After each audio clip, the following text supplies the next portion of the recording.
from what your mission is that you don't even recognize who you are. So as a ministry, it's important, and it's just pointing out that that's the board's responsibility.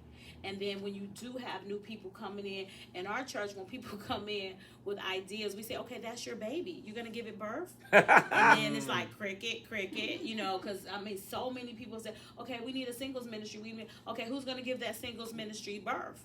We haven't had a singles ministry yet. And they've been asking about, they've been asking about it for the last several years. We had a marriage ministry, One Flesh Marriage Council. And then Greg and I was doing a lot with it. And then we came to the realization that's taking our time off of other things that God wanted us to do.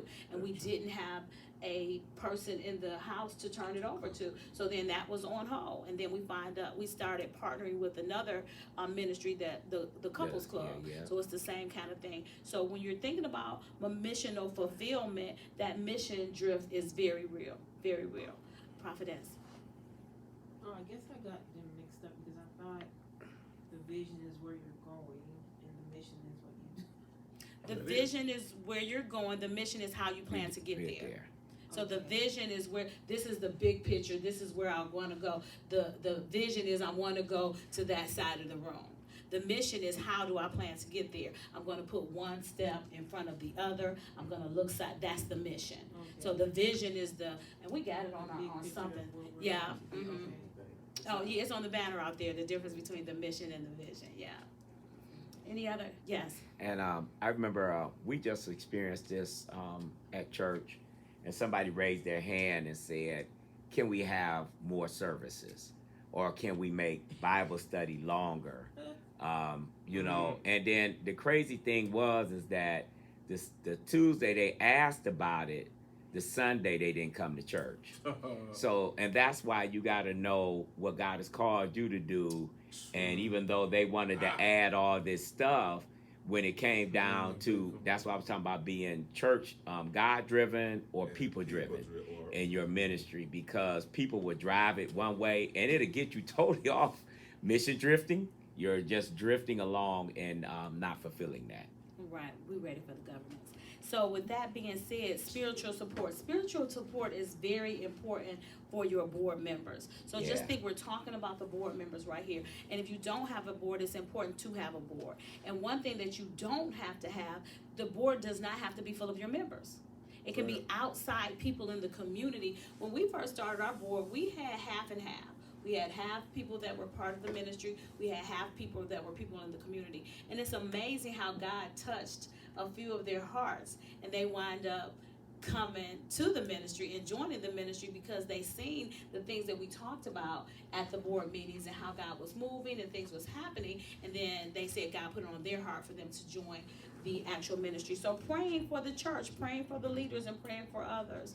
The missional fulfillment, the service, what services are you providing? So we're not a small cell group church, and people always ask us about that all the time because it's a big thing that people are doing right now, these small cell life groups, so a small cell could be a group of ladies that has a book club. A small cell could be a group of guys that are going to play basketball, but that's not who we are. Right. So we are crystal clear on who we are. So the missional fulfillments. And then last thing, the policy guidance. The policy guidance number 3, we have at our ministry called SOP. Yeah. Standard operating procedure, and every auxiliary within the house has a SOP. And the SOP is a liquid document. The liquid document means that it changes as the time changes. So the SOP that Al left us with the youth ministry is our foundation, but we've changed it we got 4 classes now. We got the primary, the preschool, the juniors, and the teens, right? So those documents are liquid. So that's the SOP. And then one of the things that he talked about, he said the SOP should not be a reaction thing. It should be a proactive thing. Right. I like that. You've already kind of thought this through, because when you're reacting in the moment. Yeah. And that might be a good stance for that moment, but not a good stance for everything. Yeah. So you all can look at your governance document. This is our governance document that we created for the fellowship. Next slide. And the different pages, the table of contents. I'm going to just blow through it. You all have it. So the mission, there we go, Mandy. The mission is the what. The vision is the how. So the mission is what it is that we're going to do.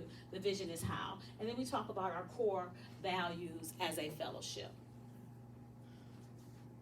And then we talk about what does New Beginnings Fellowship International do for me as a fellowship member, a credential holder for my church. So when we talk about credential holders, that's when we ordained you guys. So we ordained most of you as prophets or pastors. But we are fivefold, so we can ordain in any of the fivefold ministry offices. And that's one thing we don't see a lot of people being ordained as teachers. But we do ordain teachers in our house. Amen. Yes, we do. And this is just giving you some points about the things that we provide. The affiliation, the fellowship, the constitution, the bylaws, the autonomy of the spiritual guidance, and the standards. We also talk about the board of directors, the communication, the departments, the annual and general business and fellowship retreats and summit. So we just had a little brief business meeting here today. This is a retreat. Wow, we planned it and we're living it. Glory! Every October we have a summit weekend. So those are things that in the past, New Beginnings Ministries did the summit. So now the summit is part of the fellowship. So just know Apostle Greg will probably be pulling on you guys next year. This year, I think he kind of got it in place. But next year, he might be pulling on you guys to be a part of that summit. And we might branch out to a bigger space or something like that once we outgrow the ministry.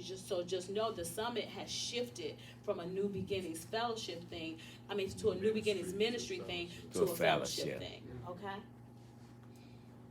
And then this is just a letter from Apostle telling you what you can expect and being a part of he fine. the Oh, I'm fellowship. sorry. Let's change that real quick. And then this is our statement of faith, what we believe, and then you can go through that at your leisure. And then more about what we believe. And then more about what we believe. And then our ordinance. So it's like, okay, we believe in the Lord's Supper. We take communion. The Bible says you can do this in remembrance as often as you like. We do it every first Sunday. Baptism. The importance of baptism, not just water baptism, but also being baptized in the Holy Spirit with the evidence of speaking in tongues. We believe in holy matrimony.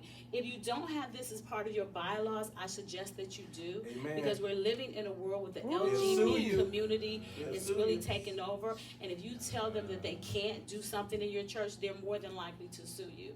And if you already have it in your bylaws, then you have a stand that they can't come against. But if you don't have it in your bylaws and you're just saying the LGBT community, you have to make it where it's more morally moral. It's like a sexual moral thing. So you can't be up there fornicating. You can't be performing adultery, and you can't have an alternative lifestyle. So that's the holy matrimony. And then dedication of children. We believe in baby dedication. We have second Sunday set aside for dedicating. So a baby dedication is different than a baptizing of the children. It's when they haven't made a decision, but you as an adult has made a decision that you want to dedicate your baby back to the Lord. This is the fellowship affiliation, and it's going to go over all of those points. You can read them at your leisure. And then the description of the offices, Apostle Greg is going to go over the fivefold offices here at the retreat. And then this is just what we have going on. And then we're still talking about the offices, and then the various credentials that you can have as an affiliate. Is that the last one? Okay, so then it's like talking about the summit each October, the quorum, how many people can make a vote. We had enough people here for a quorum today to move on. The order of services that we would like to have when we have our meetings. And then the quarterly fellowship. Right now we're doing the quarterly fellowship via Zoom, March, June, September, and December. We moved June to July this particular time. Contact information and ways to give. And I think that's it. All right. So now, This was sent to us? yes, you should have it in your phone. Yeah. Yeah. You may see an email coming from me, Billionaire D, because I sent some of it from my actual email. Okay. Yeah. So you all should have that. So at this time, we're doing really good on time, and we're going to watch part 2 of that video, and then we're going to talk about strategic planning. That's good. When we gonna get them other 4? We're going to do it right now. Oh.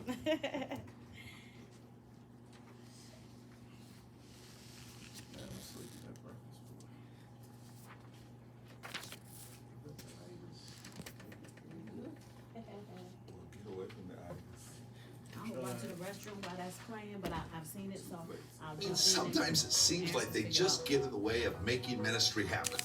You know, if you've been wondering what the role and responsibility of a church board really is, you're in luck. Because today we're going to continue from our last episode looking at the 7 essential purposes of a church board. Here we go.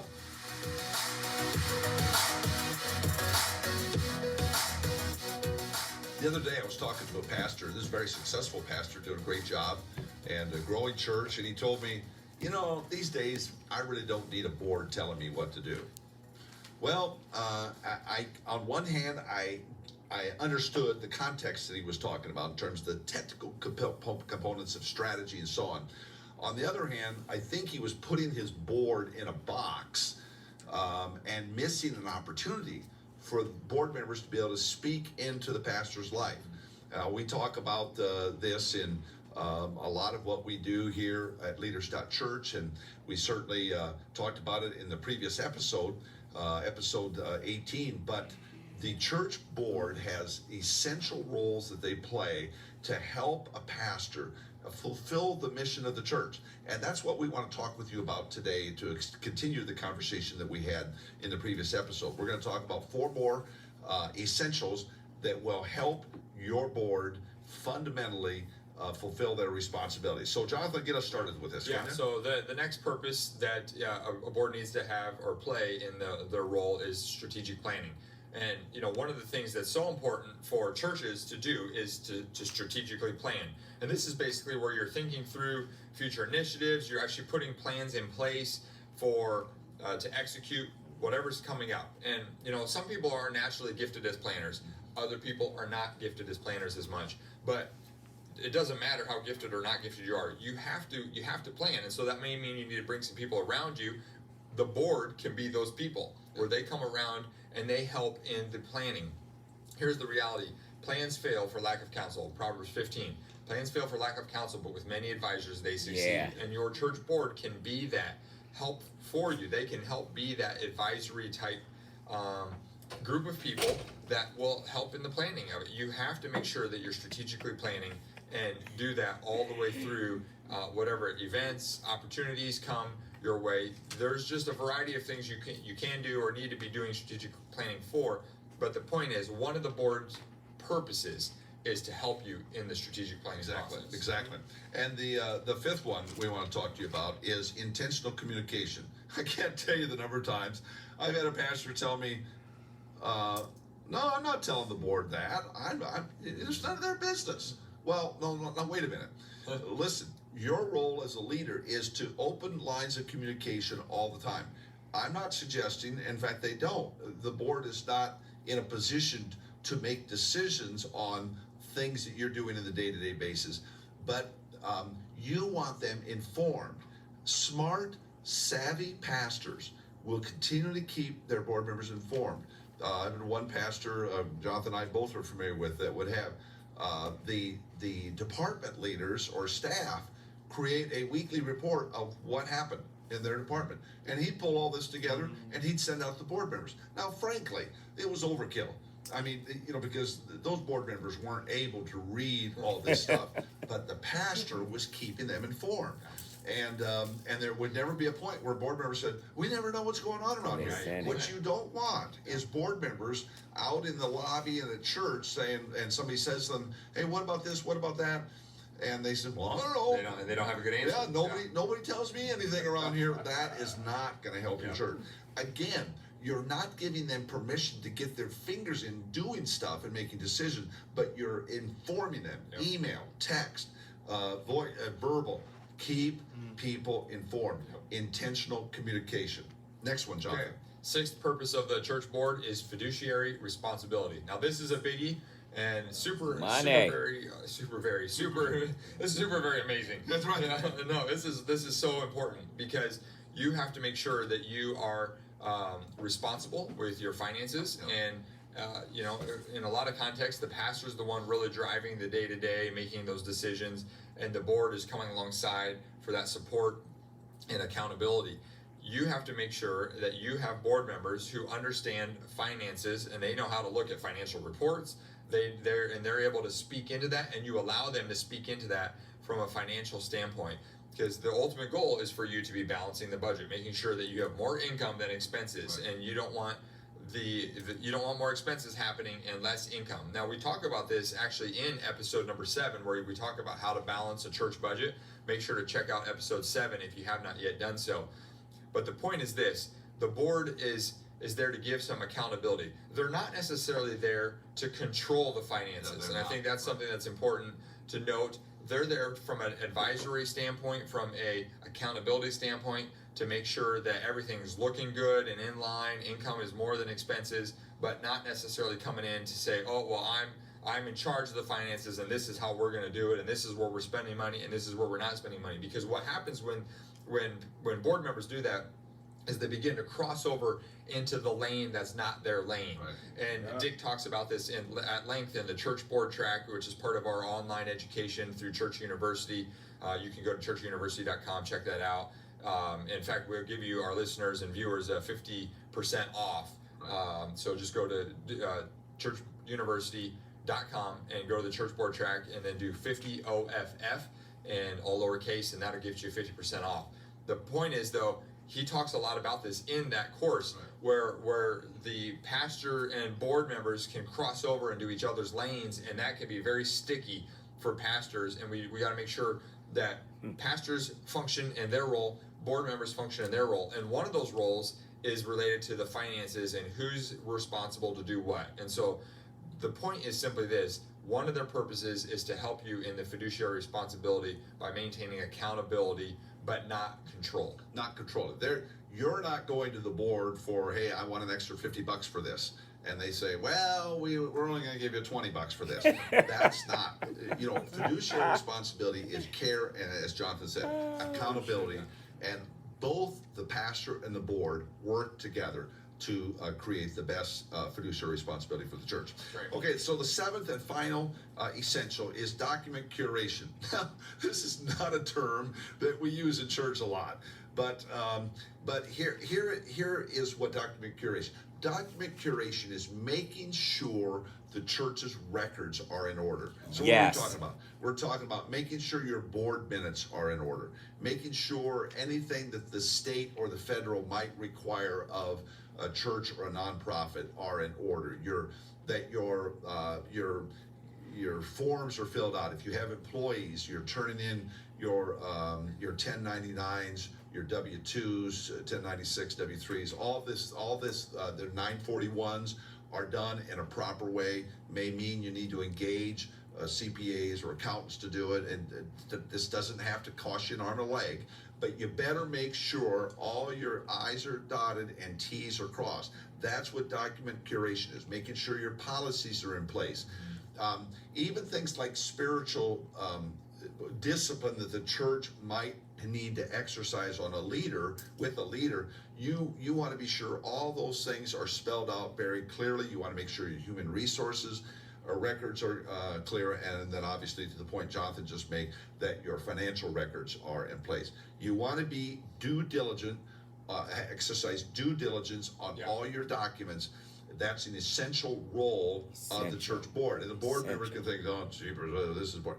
Let me tell you, if you don't do this, something goes sideways, you'll wish you had. So that's the 7th of the essentials. So what's the flyover of this, Jonathan? Yeah, so in essence, what we want to make sure you do is really help your board understand these purposes. So if you have new board members coming on, you want to make sure you're walking them through, here's the purposes of the board, and that way they have a better understanding of it. So just to recap today, we talked about the final 4 of the 7, and the first was to strategically plan, second was intentional communication, third was fiduciary responsibility, and then the final one was document curation.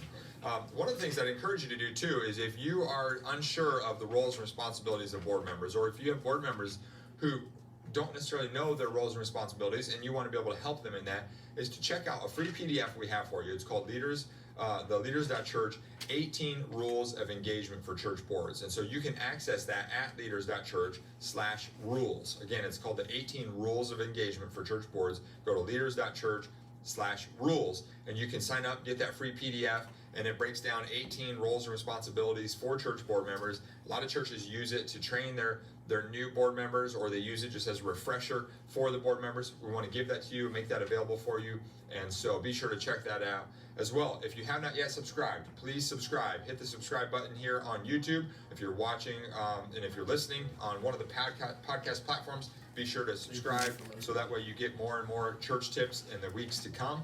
And thank you. All right, so now you all have the 7 fundamentals of a board.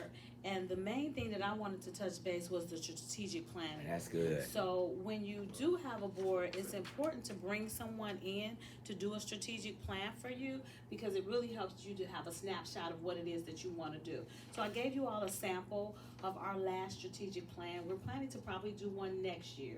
A strategic plan can cost you anywhere from $2,000 to $20,000, depending on who's going to come in and do it. We did a 3-day, half-a-day retreat to gather this information. So on the first part, it's just telling you about our mission, our vision, how do we plan to do that. It's going over various points. And then on the back, it tells you the priorities for those particular years. So the priorities for 2019 was standardized reports. So we really tightened up on our SOPs and summarized data collection, collect community resources for support, establish communication system. Right now, we just ask people to email info@mynewbeginnings, which is the church's email address. Anything that goes on with the ministry, anything that goes on outside of the community, so we have that place in one central area. Yeah. And Denise is our administrator, so she puts it in various folders, so when we need that information, we can go back to it. Set up both ministry and personal goals. So we asked the auxiliary leaders to find out what the goals was of the people that are a part of their auxiliary. We haven't gotten those back yet, but we'll have to circle back around to that. So we can see, okay, if your goal is to work with children, or you already work with children, a good place for you to be is in the children's ministry, because that's already in line with what you do. Create job description for the training process for the investors. So we call people that volunteer for us investors instead of volunteers, because they're investing their time in what it is that we're doing. And then we did hire a administrator, somebody to help with the admin team. And then when we have the food bank now, we hire people from Minuteman to come out and help. And then we go into year number 22, and then year number 21, 2020 and 2021. So we're really on task for what we did for our strategic plan. So we're really excited about that. So at this time, is there any questions or concerns about anything that I went over, or any questions that you have for the governance of your ministry or our ministry? Are you still looking to use the same individual for the next strategic plan? Not necessarily. I think it's always good to bring in some new flavor. So this will be our 3rd strategic plan. The first strategic plan that we had, Pastor Sherry Brandon came in and she facilitated that for us, and it was very successful. You was a part of the board, then, weren't you, Al? Yeah, that was good. And then the next one was Monica Moss. She came in and did. So you were a part of the board at that time. So we're looking at, I'm working with a group in my nonprofit called Nonprofit Enthusiasts. They've been really good for the MCS fund, Nonprofit Enthusiasts. And then we're also looking at somebody that we know personally, Yolanda Hamilton. She does strategic plans as well. So we're looking at doing something probably next year. Yes, sir. So explain to them why it's so important, even though you have a mission and a vision, to have that strategic plan and how it helped us to accomplish. Because I think in each one of our strategic plans, we pretty much well accomplished everything that was on there. Yeah, so the first time we had a strategic plan, they just come in. It's good to have an outside eye to look at things. And then I find that when you have something in front of you, that's where your focus is going. So when you have a strategic plan, the first one when you was there, Al, we was talking about the parking lot. Mm-hmm. We did the parking lot. We were talking about purchasing a new building, because at that time we were not in a building. So all of the things that we did back then, that we put on the strategic plan, all of our energies and our focus was going towards those particular things, and it just helped it to happen. It helped it to manifest. I hate to use that word manifest because I feel like spiritualists has hijacked that word, right? But in the body of Christ, we make manifest as well. And then this last time, the things that we were talking about, we made it happen as well. So I believe that it's very important to have a strategic plan, because it's one thing to have a plan. A strategic plan is the actionable steps that you need to take to realize what that plan is. And if you go, okay, I want to do this, but how are you going to do that? Those are the actionable steps that you need to take to get those things done. I think that I discovered with sitting with New Beginnings and going through the process with New Beginnings, it also helped the visionary to put what they have on paper along with everybody else, and then it helps everybody else to help carry it. Yes. Because we haven't done a strategic plan, but it feels like I'm carrying everything because people don't see it, they don't understand it like I do. So because they don't have it tangible, so that's what I'm discovering about a lot of things that I'm learning as I go. And that's good that you said that. One thing that I can say, Monica Moss said, so she went around the room, everybody put their 2 cents in, and she wrote everything down on the board. And then when she wrote everything down on the board, when she did come up with those actionable takeaways, she included everybody's voice that was in the room in those actionable takeaways. Yeah. So no matter how big it was, no matter how minute it was, like Pastor Antoine says, you see your vision. You see how you can come alongside and make this thing happen. So the 3 focuses that we walked away with was the youth, the men, and entrepreneurship. So the last strategic we had, that was it, the youth, the men, and entrepreneurship. We are really seeing the youth realize and come into fruition. I mean, we have a trifold now for the youth, and when you come in, you fill out the last piece of the trifold and you tear it off, and we put that data into a computer. We've been really actively going after the youth, so that's coming to fruition. The men, now they've structured the men's meeting where they have it on a Friday night, and they're getting a really good attendance with that. I got to come back and circle around with the entrepreneurs, because we had gave them a class to go to that was totally free and is virtual, and a lot of people started with the class but they kind of fell off. So we need to circle back around and talk about that, because God says that the money that New Beginnings Ministries needs to build the kingdom is in the house. It's in the house. So it's just a matter of the house realizing that God has already given us the power to get wealth. So just because I bake cakes and sell those cakes. Okay, if I know how to decorate, you got a decorating business.